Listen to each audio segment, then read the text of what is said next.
Bonjour à tous, dans cette vidéo je pars sur les coulisses de comment est-ce que je produis des vidéos pour cette chaîne. Donc on va parler de montage, de comment faire une miniature et de mise en ligne sur YouTube. L'exemple principal que je vais utiliser pour cette vidéo là, c'est une vidéo récente qui s'appelait Comment l'iPad est devenu mon atelier mobile et minimaliste. Donc ce sera principalement là-dessus que je vais me baser. Mais en gros c'est le même schéma, les mêmes principes pour toutes les vidéos que je fais. Donc vous aurez vraiment les étapes en détail pour tout le processus sur ma chaîne, en tout cas en ce moment, depuis que j'utilise l'iPad pour produire mes vidéos. Petit point sur le matériel, ma caméra c'est un Canon G7X Mark II, j'utilise aussi un iPad Pro et un téléphone pour m'enregistrer et j'utilise aussi un disque dur comme ça qui est un disque dur WD, donc Western Digital, qui s'appelle My Passport Wireless SSD, qui me permet d'envoyer des données depuis ma carte SD en Wi-Fi sans fil jusqu'à mon iPad pour pouvoir travailler dessus. Et c'est ça la première étape après avoir tourné. Ce que je suis en train de faire actuellement, c'est que je vais enlever ensuite la carte SD, la placer directement dans le disque dur qui va générer un réseau Wi-Fi, donc son propre réseau, que je vais pouvoir détecter et sur lequel je vais me connecter avec l'iPad. Et ensuite, dans mon application LumaFusion, qui est mon application principale de montage, je vais pouvoir cliquer sur WD, accéder à ce qui se passe dans le disque dur et pouvoir chercher comme ça les rushs que je veux utiliser pour pouvoir les glisser dans la timeline du logiciel. Ça c'est pour importer les fichiers vidéo et il y a aussi les fichiers son que je suis actuellement en train d'enregistrer avec un téléphone portable directement sur le mémo vocal qu'il y a dans mon Android avec un petit micro-cravate qui est branché directement en jack sur le téléphone. Donc ces fichiers là c'est des fichiers M4A. Ils sont enregistrés en 256 kilobits par seconde et en 48 kHz. Donc c'est les caractéristiques techniques, c'est le maximum que peut faire mon application sur Android. Et les vidéos que j'enregistre avec la caméra Canon, c'est des vidéos en Full HD, donc 1920 x 1080 pixels et au format MP4. Pour importer mes fichiers son depuis le téléphone jusqu'à l'iPad, j'utilise Dropbox. Donc pour ça, je transfère simplement mes fichiers dans Dropbox et je les récupère avec Dropbox, l'application qu'il y a sur iOS. Et depuis l'application Dropbox, je clique sur Exporter, je sélectionne LumaFusion et ça arrive dans un dossier exprès dans LumaFusion sur lequel je peux juste sélectionner ce que je veux et le glisser dans la ligne de temps juste en dessous de mes vidéos. Première étape très importante dans le travail de montage, c'est la synchronisation. Donc sur d'autres logiciels, par exemple Premiere, on peut directement synchroniser en faisant un clic droit synchroniser et on n'a rien à faire d'autre. Mais sur LumaFusion, c'est pas encore le cas. Donc pour ça, je vais simplement synchroniser par rapport au son de la caméra. Donc ça veut dire que j'ai deux pics qui sont les claps que je fais au début de vidéo. Donc les fameux, enfin plus intenses que ça. Voilà. Et je vais simplement déplacer mon son et ma vidéo pour que le clap soit exactement au même endroit et puis je vais réécouter ça plusieurs fois pour voir si tout va bien au niveau de la synchronisation. Et le soleil arrive, je suis désormais tout blanc. Ce sont les aléas du différé. Une fois que j'ai vérifié ma synchronisation avec les deux sons encore activés, je vais double-cliquer sur ma piste vidéo pour pouvoir désactiver le son parce que le but c'est pas d'avoir deux pistes son mais d'avoir seulement le micro. Et avant de passer au découpage à proprement parler, je vais juste faire un petit peu d'étalonnage. Donc pour ça, c'est pas très compliqué dans LumaFusion. Je double-clique sur ma vidéo, je vais dans l'onglet Effets spéciaux et je vais sélectionner la plupart du temps les LUT, c'est-à-dire ce qui est déjà de base par défaut à l'intérieur du logiciel. Le plus souvent, je mets Filmic Delog V2 ou Filmic Deflat V2, donc ça va permettre de booster un petit peu les contrastes, de rajouter des noirs un peu plus profonds. Je fais ça au début parce qu'une fois que j'ai coupé toutes les séquences et qu'il y a vraiment des dizaines de clips, il faudrait copier-coller à chaque fois l'étalonnage et ce serait super long et j'allais dire dédaigneux, c'est pas ça le mot, redondant, ça n'a rien à voir en plus.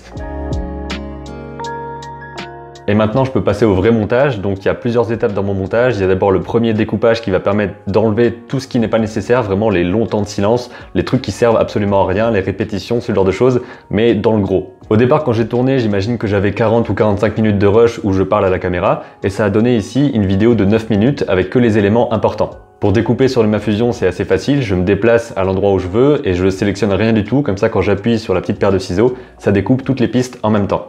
Et je fais comme ça sur tout le long de la vidéo et parfois j'ai pas besoin d'écouter parce que je vois juste qu'il y a des pics et des pics qui se ressemblent, donc je sais que c'est les mêmes phrases répétées plusieurs fois. Et étant donné que je fais le montage le plus souvent directement après avoir tourné, je me rappelle exactement des moments où j'ai galéré le plus, des moments où j'ai répété 12 fois la même chose, donc j'arrive comme ça à naviguer beaucoup plus rapidement dans le pré-découpage.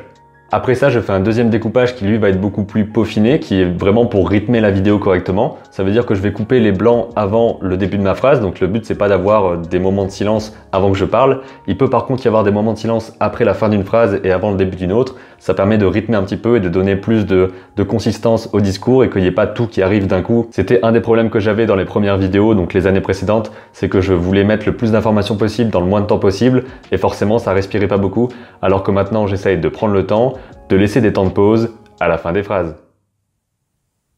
avec ce deuxième découpage, j'ai enlevé environ 1 minute, donc je suis passé de 9 minutes de vidéo à 8 minutes. Et je vais aussi superposer des pistes son et des pistes images pour pouvoir permettre d'avoir le début de la phrase suivante sur l'image de la phrase précédente et faire des transitions un petit peu plus fluides. Je peux passer maintenant à la phase illustration, à savoir rajouter ce que j'appelle les notes par-dessus, c'est-à-dire des éléments écrits ou des éléments visuels qui me permettront d'illustrer le propos que je suis en train de dire. Pour cette vidéo sur l'iPad, c'était principalement des noms par rapport aux catégories de choses que j'étais en train de dire et aussi les noms et les logos des différentes applications dont je parlais. Donc c'était un des trucs que je m'étais dit dès le départ, c'est que je voulais dessiner les logos à la main, donc sur Procreate avec une brosse qui s'appelait je pense pinceau pour ardoise ou craie ou un truc comme ça, qui me permet d'avoir un rendu assez texturé à la fois pour l'écriture et surtout aussi pour le dessin du logo. Je fais également ça pour l'écriture, c'est-à-dire que depuis quelques vidéos, je pense depuis les 5-6 dernières vidéos peut-être, j'écris que ce soit les titres ou des sortes de catégories de chapitrage. Donc ça, je vais simplement les écrire à la main sur Procreate avec aussi une texture qui est toujours le même pinceau ardoise qui me permet d'avoir quelque chose d'écrit. Voilà, tout simplement d'avoir un truc imparfait et pas une typographie parfaite que j'écrirai avec un clavier. Et une fois que tout ça est bon, je peux rajouter la musique. Et pour télécharger les vidéos directement sur l'iPad, parce que j'ai plus d'ordinateur, je vais dans l'application Documents, je sais pas pourquoi je me fous un accent, qui me permet d'avoir une sorte d'ersatz de navigateur de bureau, donc Safari ou autre, et ensuite à ce moment-là, je peux télécharger des choses comme si j'étais sur un ordinateur. Donc je peux récupérer des vidéos, des fichiers son, etc.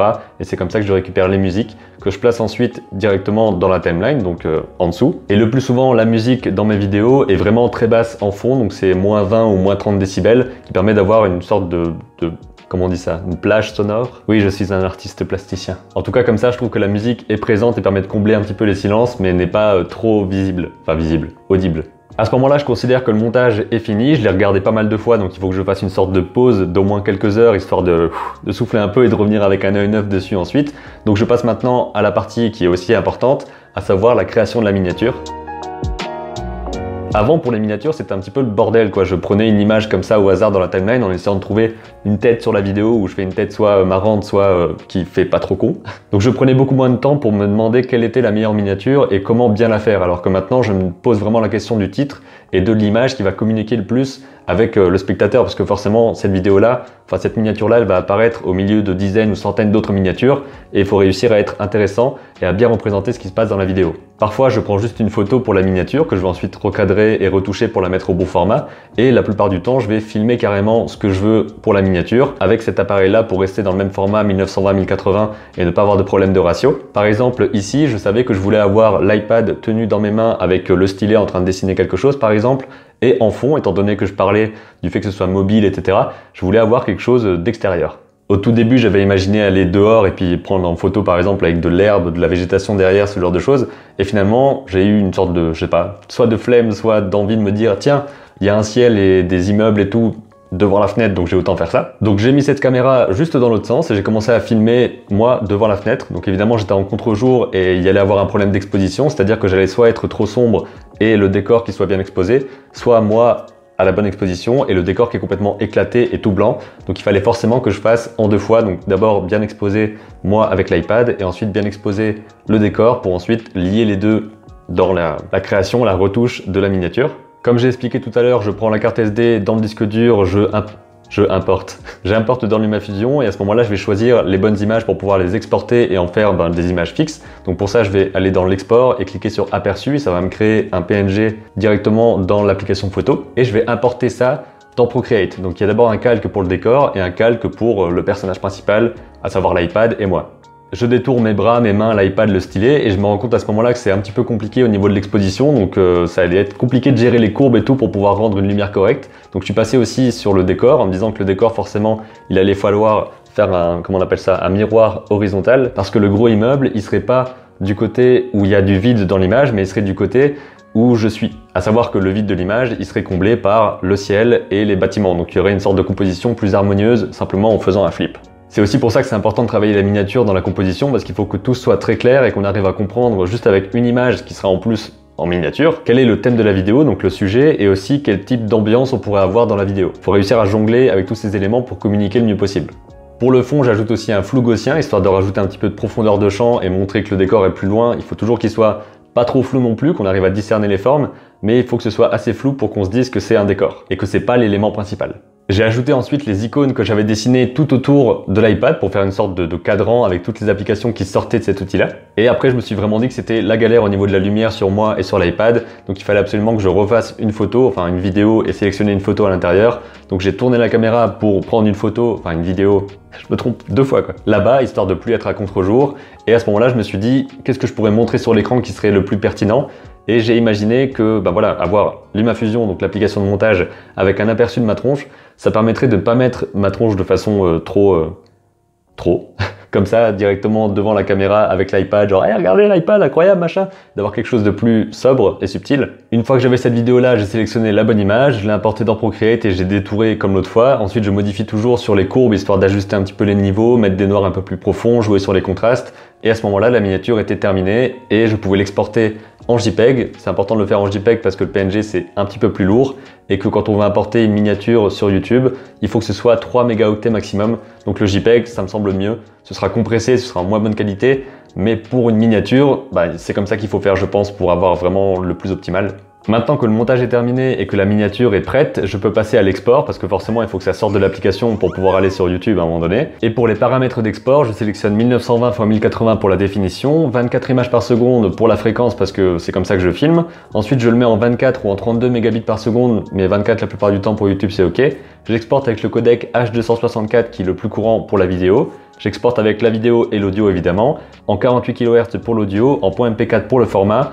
Et j'ai un aperçu de la taille, donc ça fait souvent quelques gigas pour mes vidéos, donc ça reste quelque chose quand même d'assez lourd mais raisonnable. Et pour l'export de cette vidéo spécifiquement, donc celle sur l'iPad, atelier minimaliste et tout ça, ça a pris 2 minutes pour l'exporter dans l'application photo. Donc ça reste raisonnable, c'est vraiment assez rapide comme export par rapport à ce que j'avais par exemple sur ordinateur quand j'utilisais Blender ou des choses comme ça. À mon avis, c'est équivalent à ce que j'aurais comme export dans Final Cut par exemple, en termes de durée en tout cas. Et maintenant, je peux regarder la vidéo avec et sans casque pour vérifier que tout va bien au niveau de l'image, du son, du rythme et être sûr que c'est bon pour partir en ligne. Je passe maintenant à la mise en ligne, donc pour ça je vais dans l'application YouTube, je clique sur la caméra sur vidéo et je sélectionne la vidéo que je veux. Ensuite j'ajoute d'abord le titre, qui est l'un des trucs les plus importants. Je laisse la vidéo en privé parce que je veux pas qu'elle soit publiée dès qu'elle est en ligne, je veux pouvoir modifier des choses que je vais vous montrer ensuite. Et je mets aussi la localisation en ce moment, parce que j'ai vu que c'est assez récent, je pense qu'on puisse la mettre. Je ne sais pas du tout si ça a une influence sur le référencement, sur la façon dont vous voyez la vidéo, mais je le mets dans le doute parce que je me dis que ça peut peut-être servir à se catégoriser dans certaines cases. Je sais pas, donc dans le doute, j'essaye. Ensuite, il n'y a plus qu'à attendre. Pour la mise en ligne, ça peut prendre pas mal de temps parce que ma seule connexion internet, c'est mon téléphone, donc je partage en 4G sur l'iPad et ça prend parfois 1 heure, 1 heure et demie pour mettre une vidéo de 15-20 minutes directement sur YouTube. Donc c'est un peu moins de temps quand les vidéos sont moins lourdes et moins longues.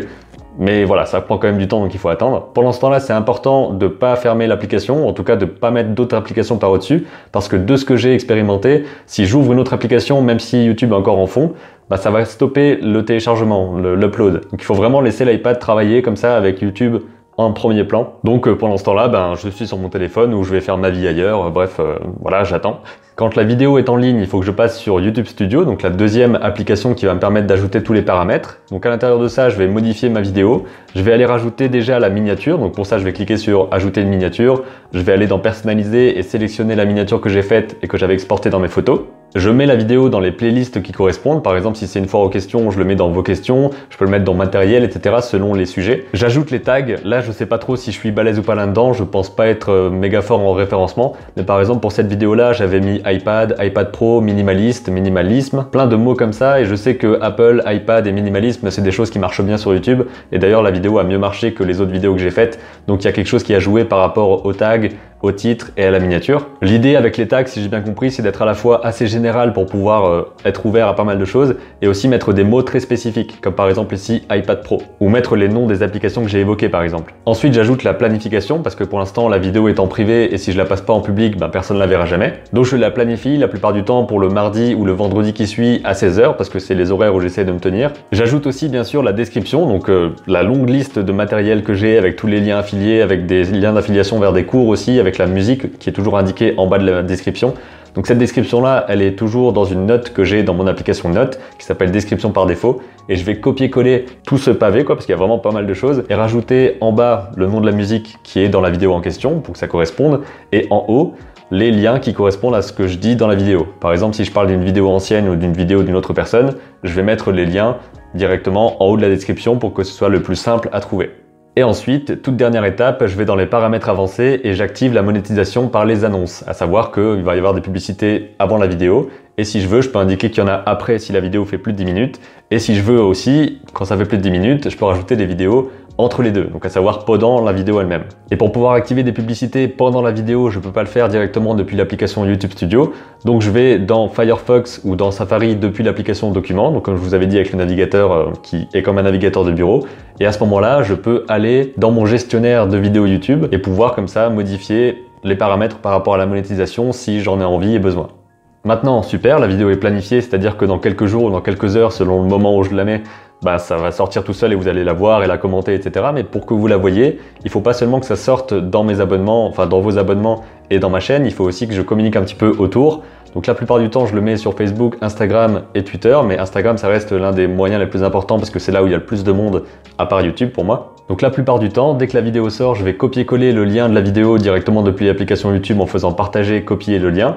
Je vais aller coller ce lien dans ma bio Instagram, donc c'est le seul lien sur Instagram où vous allez pouvoir cliquer, parce que comme il n'y a pas 10 000 personnes, j'ai pas le droit d'avoir vous savez, le swipe où on peut mettre un lien directement dans une story. Donc je suis obligé de travailler avec le lien qu'il y a dans ma bio. Donc je copie-colle ce lien de YouTube.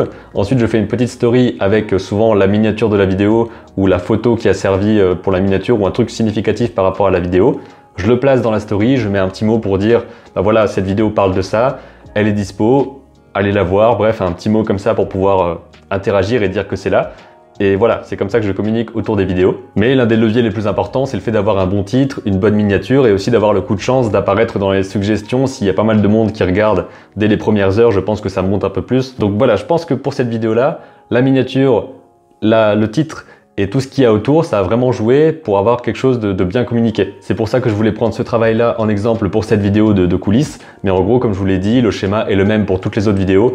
Donc vous savez maintenant comment je réalise tout ça depuis la caméra, le téléphone, l'iPad, le disque dur, comment tout ça s'enchaîne et comment vous arrivez à voir la vidéo, la miniature, le bon titre au bon moment. Je vous dis à très bientôt pour une prochaine vidéo et d'ici là, comme d'habitude, créez vos images et racontez vos histoires.